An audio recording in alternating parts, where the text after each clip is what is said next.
Now that's a big boy.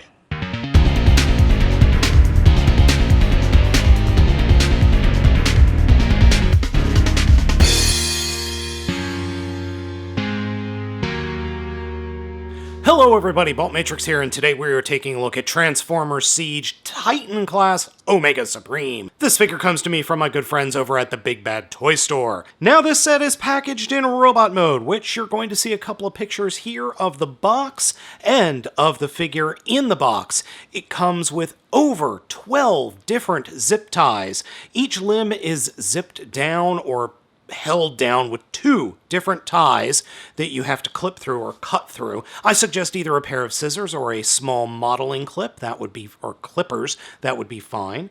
The figure itself is very big in robot mode, but I'm going to start off here in base mode because there are a couple of things here that I want to show off, not least of which is this 24-inch tall rocket. This thing's big. The rocket itself is modeled very well and nicely. It's got the little rocket nozzle there on the bottom, and then the thing just keeps on going. It's really, really freaking big. And actually, this thing is the only thing I do not like about the set as a whole, and that's specifically how it holds together. And it doesn't really hold together all that well. You'll see how it transforms here in a few minutes. It just doesn't hold together the best at the third point. So here's the middle, here's the top third, and the back third, or bottom third. It just doesn't hold together well at all, and that's probably due to my own ineptitude with transforming it. The issue specifically has to do with the way the panels line up, and that's really my only complaint about the set as a whole, is just, I think, A, the rocket's too big, and it doesn't hold together that well in rocket mode.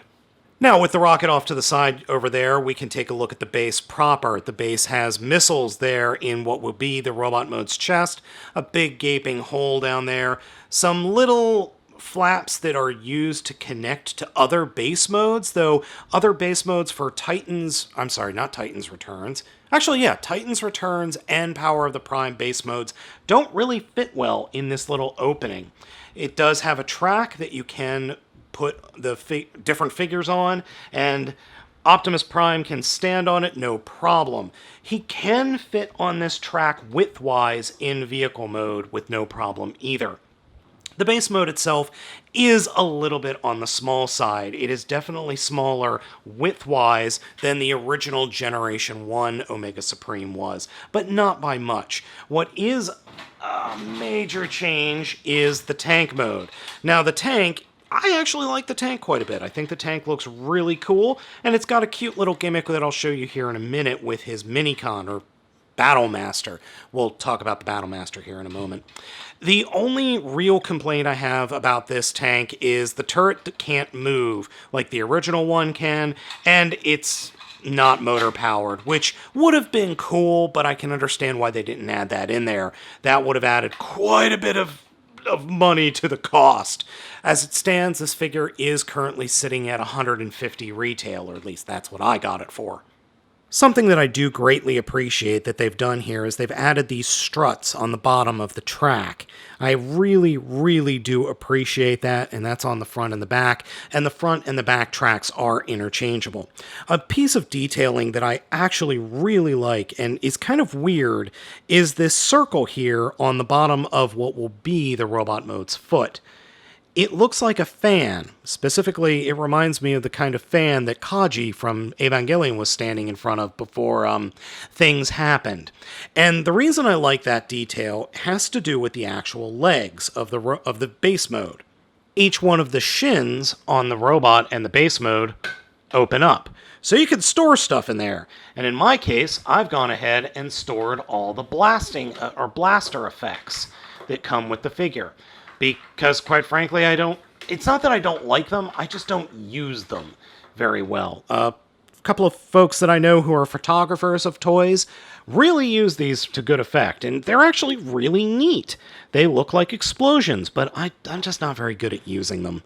It also doesn't help that the blast effects on mine are a little bent, so I've got to put these guys in maybe some hot water or boiling water to soften them up and then bend them back into place. That's really unfortunate, but oh well, it's not the biggest deal in the world. Now, speaking of the Battlemaster, specifically Countdown, I store him in the other leg. That's just so I don't lose the little dude. And little dude, he's pretty cool. I really like this little guy. Poseability is, well, his arms can move. He's got a hinge in the knee and then a ball joint in the hip. Yeah, he really doesn't move all that much. The directions don't show him as having an attack mode, but he does have a peg there in his chest, which makes me think he's going to get a repaint at some point. Transformation into his little moon buggy mode is very simple. Come to the back, flip out the radar dish, come to the arms and fold them straight up, and they will peg into place on these little struts that are behind his shoulders, and then fold his legs up and peg them into the area that was his butt. And that's pretty much it. The only thing that I don't like about this mode is it doesn't hold together all that well. Again, not a big deal. And for fun, here are some Autobots just on Omega Supreme's track so you can get an idea of how they fit. Now, if you're wondering if my claim of Optimus Prime being able to fit, yes, he does. He is the same width as Ironhide. A neat little addition to the rocket mode is this opening set of panels so you can store any Battlemaster or figure small enough to fit inside the tip of Omega Supreme's rocket mode. Unfortunately, I don't have a Optimus Prime that's small enough to fit up there, and I would have preferred that maybe the actual entrance be down here, because that's where it is in the show. Oh well. A little bit of a artistic license isn't a bad thing. One word of warning about these panels, though, they do have a tendency to pop off very easily, so just be aware of that. They do thankfully go back on with no problems. The last little bit we'll talk about with the base mode is the tank and its little gimmick. So lift up these side cannons, lift up the main cannon, come to the sides and flip open this front compartment, and then you can have Countdown stored inside as a little lunar lander. I think that's a cute little touch. Alright, let's go ahead and get into the transformation. Now, my audio might be a little bit weird because I'm having to do something funky with the microphone in order to keep it on the camera. So, we're going to start off with the base unit. The first thing we're going to do is simply pop off the treads. And the connection for the treads are these little clips, and I do worry about the breaking in the long run, but I think we'll be okay. So, turning the treads over, fold up the center one, fold up the sides, and then fold the entire tread sections in half like this. So do that on the other side. And you can feel the way they're supposed to turn or fold. All right.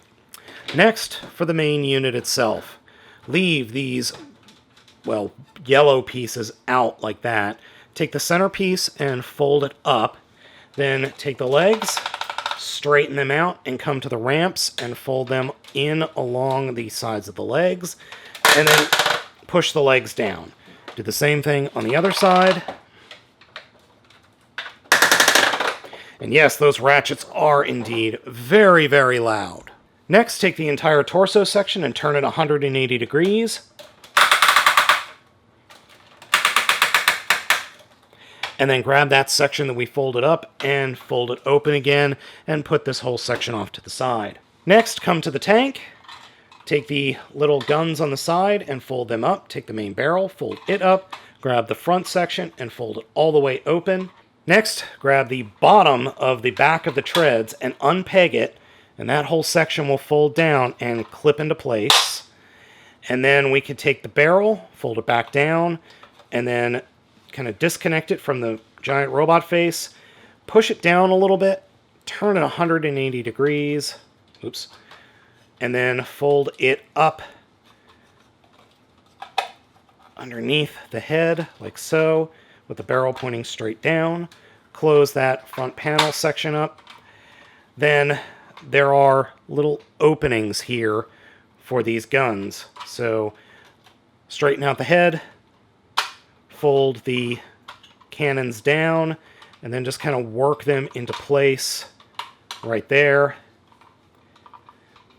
And yes, it would be easier if you open this panel up first, but that's the way you want it to go.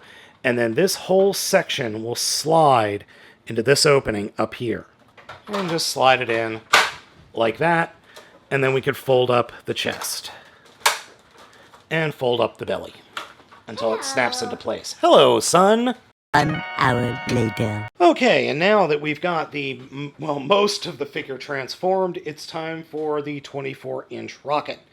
And this is where things get a little weird. So to start off with, come to the sides and you'll find these little panels. And these are the bits that I actually have trouble with. So open up the panel and then slide the front of the rocket towards the front. Open up the bottom panel and do the same thing for the back. And then you can fold these all the way open and turn it, I like to turn it around, and then open this up like so, and this whole section will accordion out, and this will become the backpack for Omega Supreme. And then these panels will fold up on their hinges, and then they will fold in, down like that, and this is how this whole thing will slide into his back. So the whole thing it's hitting the wall. The whole thing slides in like that. And then we turn the arms around. Close up his claw. And then finally attach his wings by sliding these pieces of plastic into these gaps down here. So just get that in place and slide it in and do the same thing on the other side. Like that. And then what I like to do is fold up the backpack or the thruster pack, so it looks like he's got a pair of thrusters on his back. And they're even molded and with the folds a little bit like thrusters. And here we have Titans class, Omega Supreme, and I forgot to flip up his head cannon, which is actually the hardest part of this entire transformation because I can never get this head cannon to flip up. I always have to use something else to kind of, lever it out. There we go. Saying that Omega Supreme is big is kind of an understatement, though it's not as big, or he is not as big as Metroplex. The figure does stand a whopping 22 inches, almost 22 inches, at the top of his wings, and it is a very, very, very nice figure. I think Hasbro has done an absolutely fantastic job here. I really appreciate the small painting details in the legs, in the chest, here at the top of the shoulders, the molding details on the shoulders themselves. The figure all around just feels like Omega Supreme. Now, a lot of folks have said that they don't particularly care for this rendition of Omega Supreme, and I can totally understand that. They prefer the G1 aesthetic, especially the toy. Again, totally understand that. It's perfectly understandable. I like this thing a lot. I really, really do. And it's just really big, and it's fun, and it works well, especially for me. Head sculpt is a little bit weird. The whole gaping mouth I'm not particularly fond of, because it has this whole feeling of, oh boy, man, I totally feel ya. I feel what you're saying, Omega. But the sculpting is pretty good. Head doesn't really pose all that much other than looking side to side. The arms are on very, very tight ratchets. And that is for going forward and back. In and out are on very tight ratchets. There is a little bit of a swivel, but it is a ratcheted swivel at the elbow, and you don't really hear it, but you definitely feel it. And then there's a ratchet there at the elbow. The claw hand has articulation, a ratchet joint at the base, and then a very loose hinge joint, not very loose, but a friction hinge joint there at the tip of the claw, or I should say the first knuckle.